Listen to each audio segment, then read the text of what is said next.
Okay. Again, another very important term that is associated with remote sensing is known as reflectance. Basically, this is a ratio, as you can see it on the screen. If it is a ratio, it doesn't have a unit.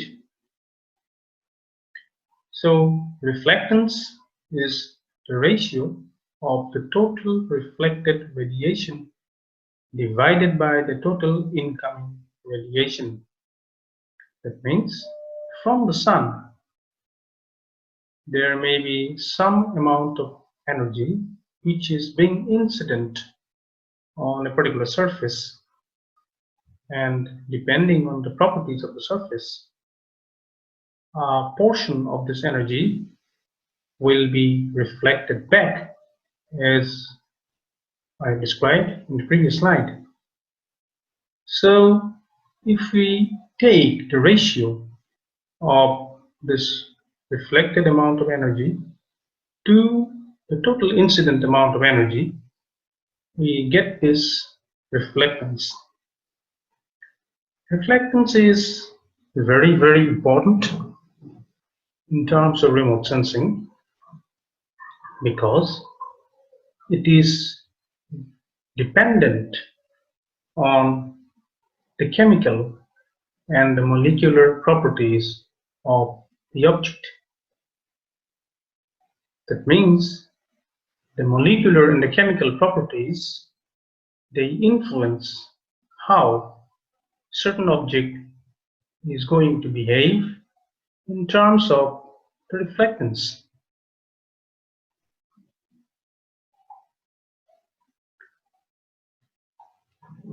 For example,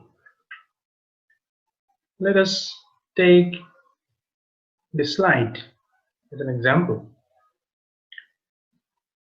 We see some graphs on the left hand side of the screen in different colors.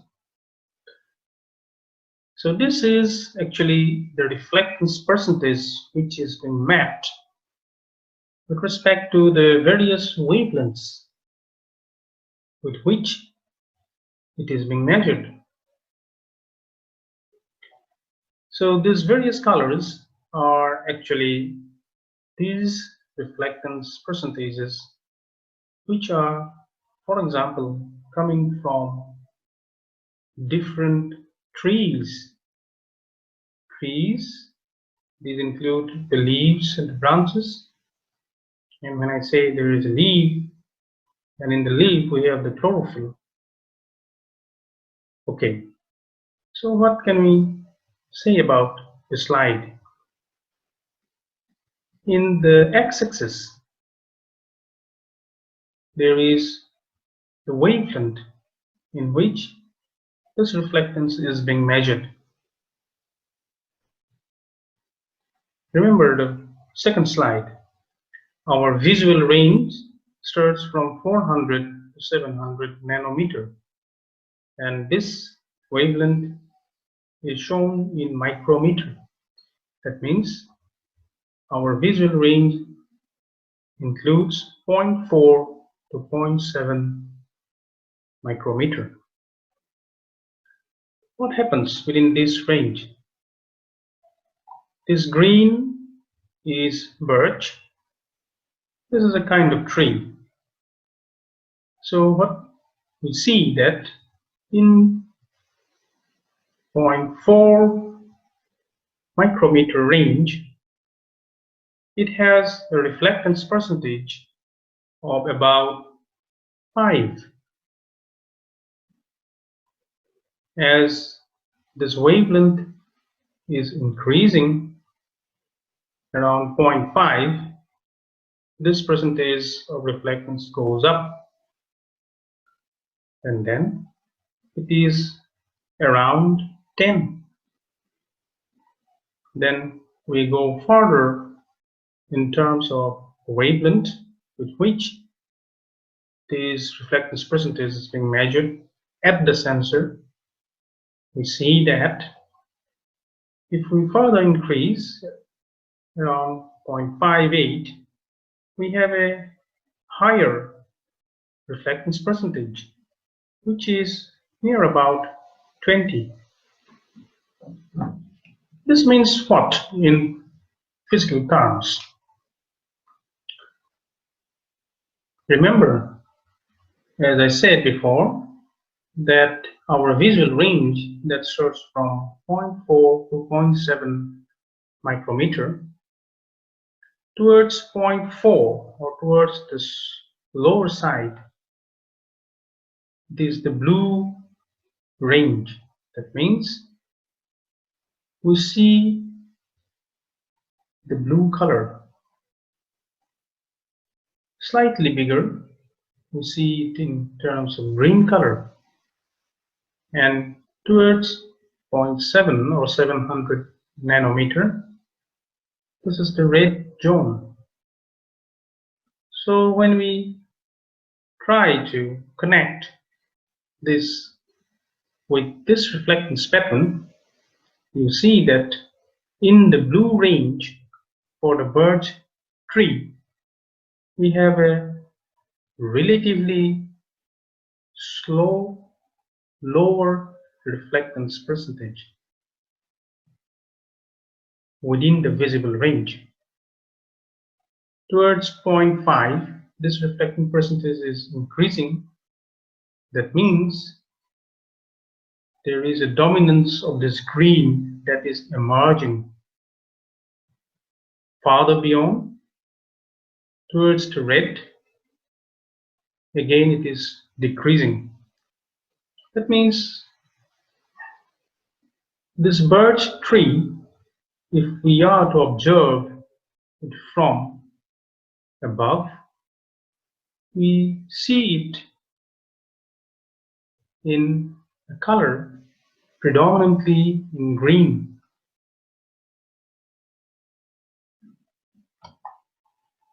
Why? Because in the green range, it has a higher reflectance.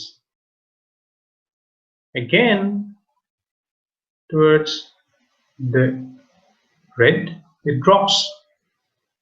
That is the general reason why normally all or most of the trees we see it in green color.